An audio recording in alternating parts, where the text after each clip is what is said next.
Hola, buenos días a todos y todas.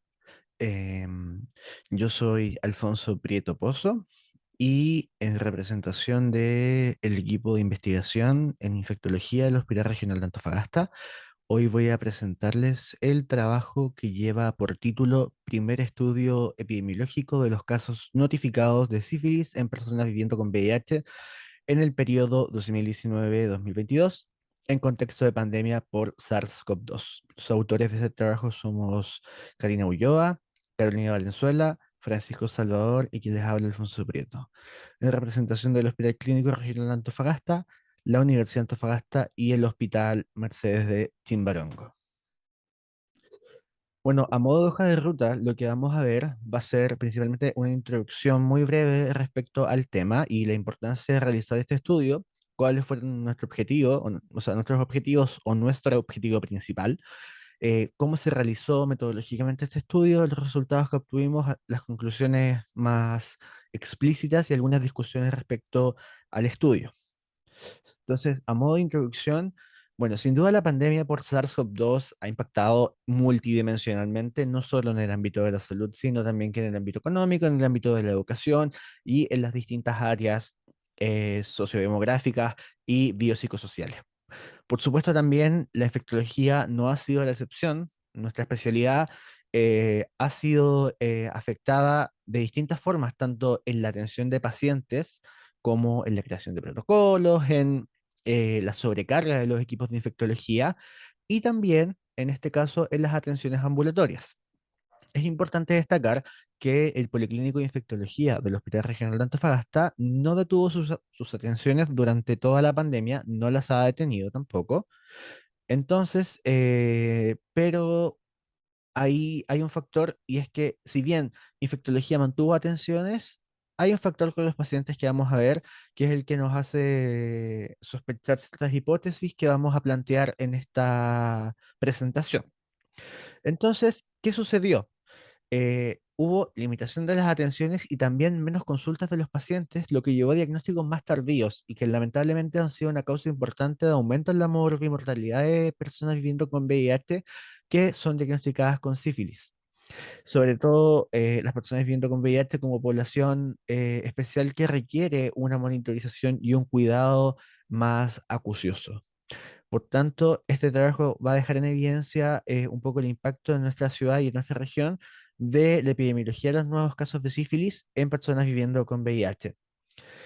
A modo de recordar un poco, esto es del Departamento de Epidemiología del MinSal, el último boletín epidemiológico de octubre de 2022, donde vemos la distribución de los casos confirmados y esta línea nos muestra los casos acumulados, ¿cierto? Donde vemos estos claros pics y acá hacer la distinción entre lo que han sido los periodos 2019, 2020, 2021 y 2022, donde por parte de la población inicialmente hubo una mayor concientización en cuanto al peligro del virus. Sabemos que las cepas han ido cambiando y el perfil de presentación clínica también se ha ido modificando.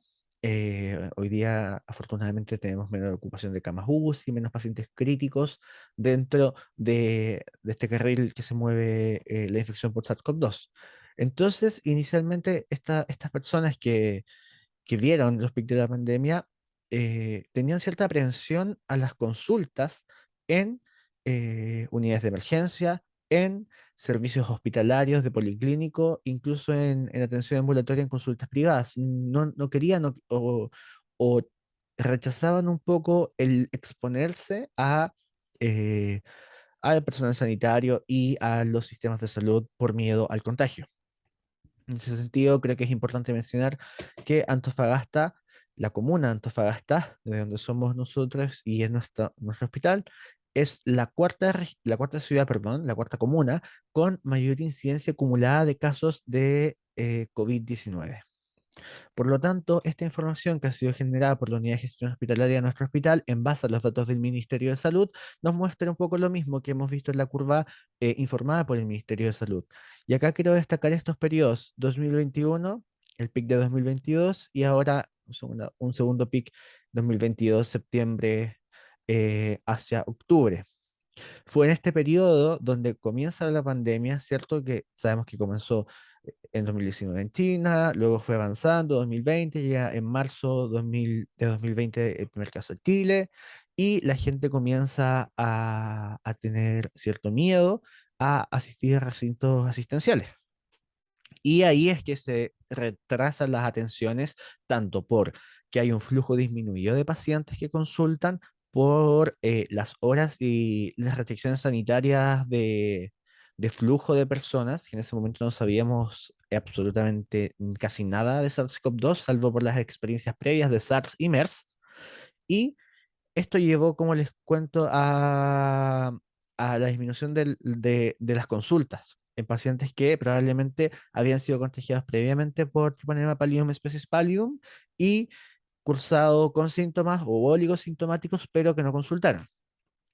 En ese sentido, el objetivo de este trabajo fue evaluar el impacto de la pandemia o cómo ha sido el impacto de la pandemia por SARS-CoV-2 en la epidemiología de los casos de sífilis en personas viviendo con VIH, es decir, cómo se ha movido esta epidemiología en los casos de sífilis nuevos notificados durante este periodo 2019-2022 en la región de Antofagasta en una población especial que son las personas viviendo con VIH.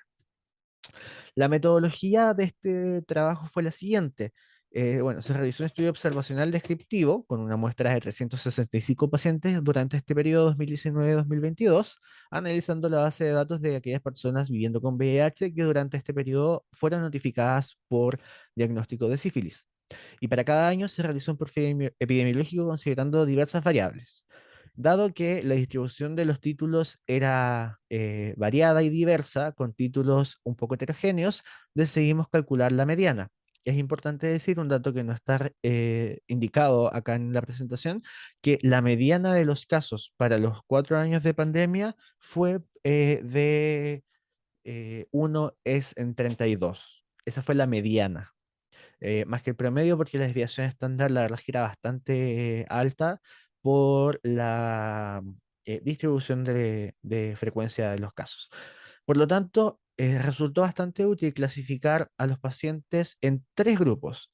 Por cada año clasificamos tres grupos, que son aquellos pacientes que tenían títulos entre reactivos sin diluir, es decir, uno en uno a uno en 8, aquellos pacientes que tenían títulos entre 1S16 a 1S64 y aquellos pacientes con títulos mayor o igual a 1S en 128.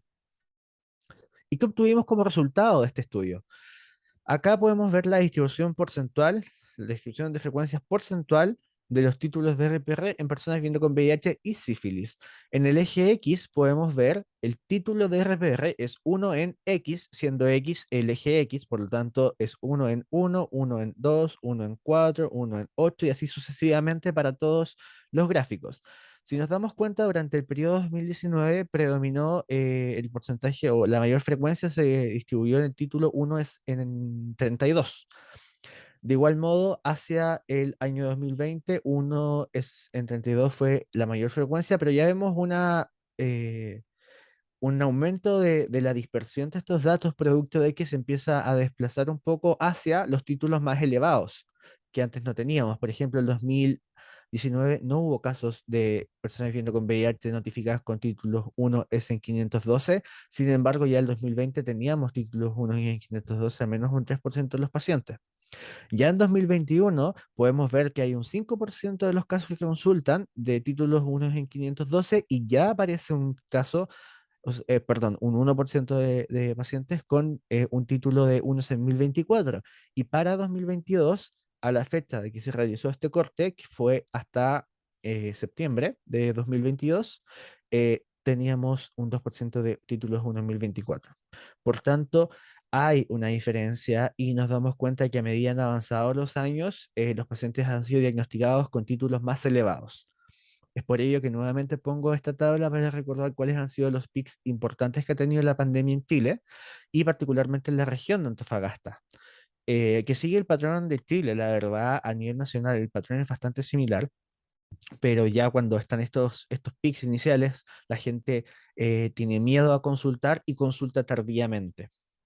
También recuerda que en estos momentos iniciales no había vacuna disponible, estábamos en proceso de investigación, por tanto, tampoco había o sea, un proceso de inmunización para estos pacientes. Y en este gráfico podemos ver también la distribución porcentual de personas viviendo con VIH y notificadas con sífilis según cada periodo, pero por etapas de la enfermedad. Entonces, en 2019 predominaron los pacientes que fueron diagnosticados con sífilis latente temprana. En 2020 también predominaron los pacientes con sífilis latente temprana, un porcentaje un poco mayor, y sífilis latente, perdón, neurosífilis aumentó de un 1,3% a un 1,7%. Ahora bien, sabemos que la neurosífilis puede presentarse en cualquiera de los estadios de la historia natural de la enfermedad, pero decidimos separarlo porque nos parece clínicamente relevante la neurosífilis como entidad nosológica aparte, por la severidad que esto implica.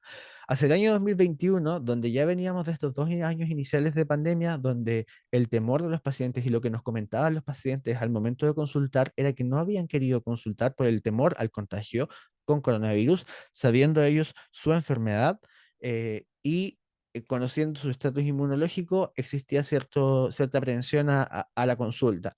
Es así que en el año 2021 ya podemos ver un 7,8% de casos de neurosífilis, que esto nos llamó poderosamente la atención, el elevado porcentaje de casos.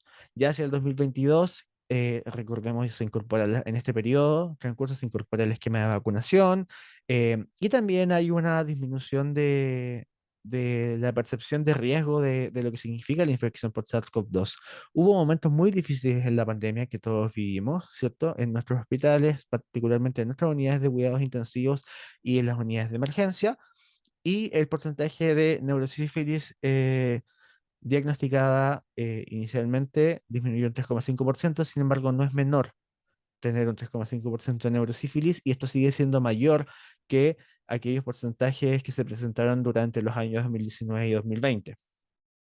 Por tanto, en los títulos que se encontraban entre reactivos sin diluir y unos a 8 predominaron el año 2019.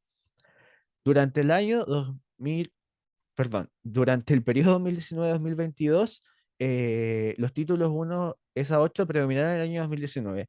Durante este mismo periodo de estudio, que fue el periodo que nosotros estudiamos, predominaron los títulos de 1 S a 16 a 1 S en 64, que fue el segundo grupo de pacientes, tanto el año 2019 como el 2021.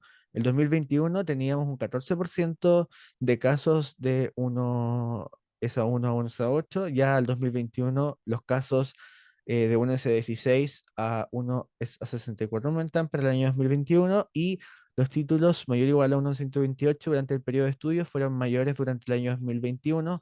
Por tanto, se tiende a desplazar esta curva, que es lo que vamos a ver acá, que en esta curva podemos ver los 4 años del periodo de estudio, 2019, 20, 21 y 22, en distintos colores, ¿cierto? Sigue una distribución normal. eh, y si nos damos cuenta, en gris está 2021, en amarillo 2022, eh, hacia el año 2021 y 2022, el porcentaje de casos de títulos 1 en 2024 era del 1 y del 2% respectivamente para los años 2021 y 2022. Esto llama la atención porque durante la primera mitad de la pandemia no tuvimos títulos tan elevados. Sin embargo, durante la segunda mitad sí. Y esto es explicado, como les comentaba, porque en este periodo de incertidumbre respecto a la pandemia, los pacientes no consultaron, esperaron, y cuando se pierde esta percepción de riesgo de la pandemia, comienzan a consultar, se comienzan a reabrir las unidades. Sin embargo, destaco que infectología, polinfectología jamás dejó de atender a sus pacientes, sino que las consultas eran más tardías, de modo tal que obtuvimos títulos más elevados en el diagnóstico de la enfermedad. A modo de conclusión, decir, como les comentaba, que la unidad de infectología de la ciudad de Antofagasta jamás detuvo sus atenciones, ha continuado sus atenciones durante toda la pandemia. Destacar que durante el periodo 2021 y 2022 se registraron títulos de RPR, uno en 2024, los cuales no se vieron o no se registraron en esta población de personas viviendo con VIH durante el periodo 2019 y 2020. También lo que podemos ver acá, que hacia los años 2021 y 2022 hubo una tendencia al diagnóstico con títulos más elevados, lo que pudimos evidenciar en las gráficas, y la detección de títulos elevados coinciden con el periodo de la segunda mitad desde el inicio de la pandemia por SARS-CoV-2. Es lo que les comentaba, que la primera mitad de la pandemia existía esta percepción de riesgo mayor, el temor al contagio, no teníamos inmunizaciones y, por tanto, los pacientes no consultaron. Y en cuanto a las discusiones de este caso, si bien la unidad de infectología de la ciudad de Antofagasta mantuvo sus atenciones durante toda la pandemia, inclusive en los pics más severos, eh, esto impactó de manera negativa la pandemia, es la atención de pacientes, sobre todo en el área de infecciones de transmisión sexual, no solo sífilis, en el resto de infecciones también no hubo un comportamiento tan distinto, pero nos centramos en sífilis por la relevancia de la patología y porque el diagnóstico precoz nos lleva a un tratamiento precoz y a menor tasa de complicaciones, por ejemplo, que en el año 2021 no hubiésemos tenido casi más de un 7% de casos de neurosífilis en pacientes diagnosticados. Esto se evidencia por consultas en estadios más tardíos y además lo evidenciamos por títulos de RPR más elevados.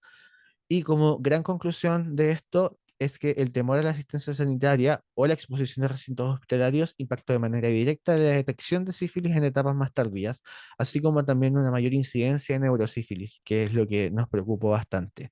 Por ello, siempre la importancia de esto es educar a nuestros pacientes en cuanto a que deben consultar siempre con todas las medidas de prevención, el distanciamiento físico, lavado de manos frecuentes, si bien el uso de mascarillas ahora en recintos asistenciales es obligatorio, pero en la vía pública es voluntario. Hay que mantener las medidas de prevención y en estos pacientes también, y en verdad en toda la población. Habrán discrepancias, por supuesto, en cuanto a qué medidas de contención son mayor, deben ser o no incorporadas, pero para efectos de este de trabajo, eh, creo que la mayor conclusión es que una consulta tardía por el temor al contagio por SARS-CoV-2 nos llevó a tener pacientes que fueron diagnosticados en etapas más tardías y con títulos de RPR más elevados. Eso ha sido la presentación. Les agradezco mucho su atención y espero que esto nos sirva como experiencia para todos de lo difícil que ha sido la pandemia y podamos estar preparados para nuevos eventos de infecciones emergentes o reemergentes. Muchas gracias por su atención.